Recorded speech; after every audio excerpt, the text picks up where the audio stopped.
Here we are, week 5 of our study. This week we're going to get down into some of the nuts and bolts of how we envision your life groups could change a little bit this year to fulfill some of the goals and some of the emphasis we've been creating so far in these first 4 weeks. Before we get into the nuts and bolts, so let's just take a second and review where we've come. Remember, we started off with the belief that God, through His Word, has revealed that He is on a mission of redemption. He is on a mission to redeem His creation for His glory. He did that by sending His Son, who on the cross overcame the power of sin and overcame the power of death by rising again, and has offered salvation to all who believe, that they would be free from the penalty of sin, that they would be free from the power of sin, and that one day when Christ returns, His whole creation will be free from the presence of sin. We saw then how Jesus Christ sent His Spirit to empower those who believed on Him to take this message of salvation, this message of redemption to all the world.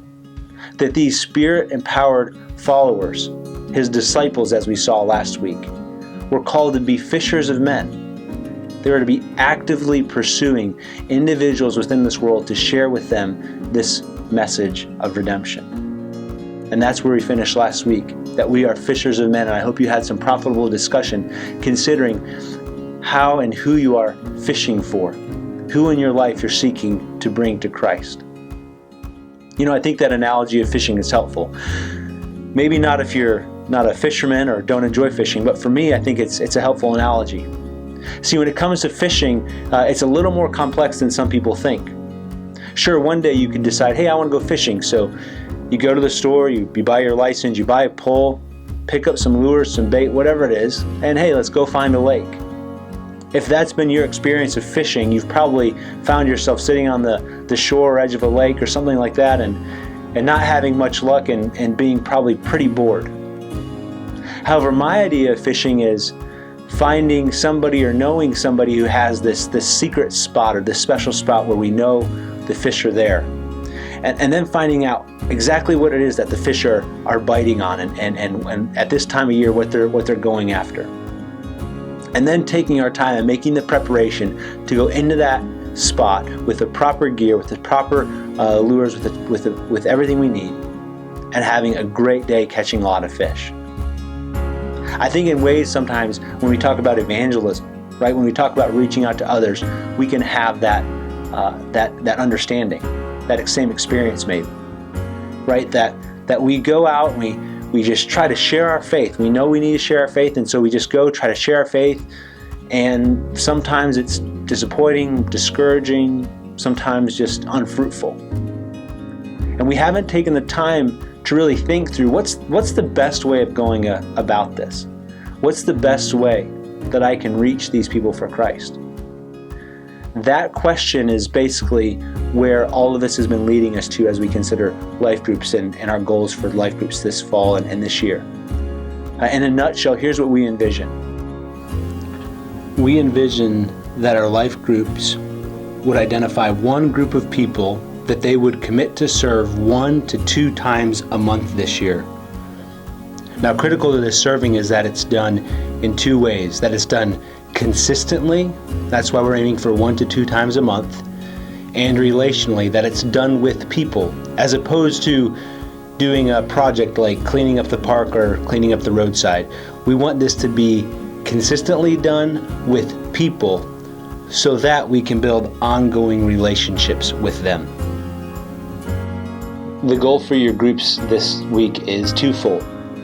First of all, we want you to begin thinking about some of the groups you may be able to reach out and serve.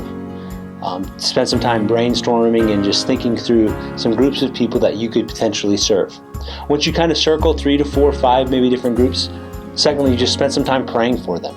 We want God's Spirit to lead us in this journey as well.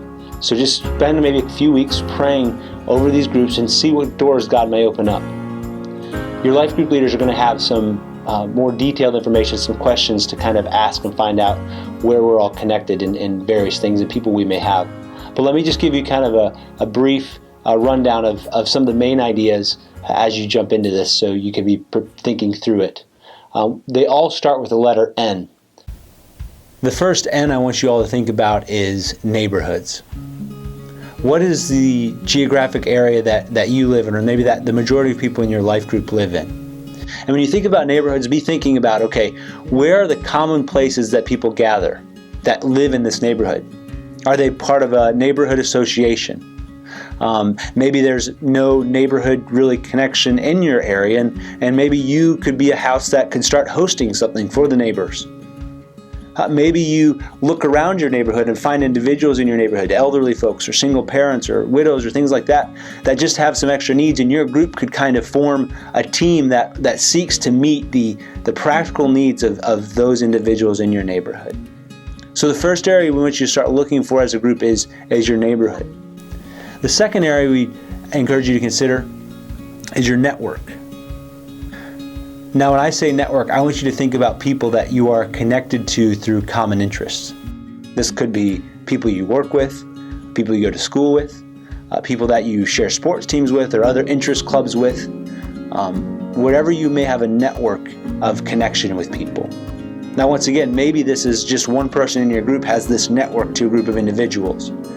And through that one person's network, your group can come alongside and say, okay, you're connected to these people over here. What would be some practical ways we could maybe serve them? So you have somebody who volunteers at the local school, maybe the public school.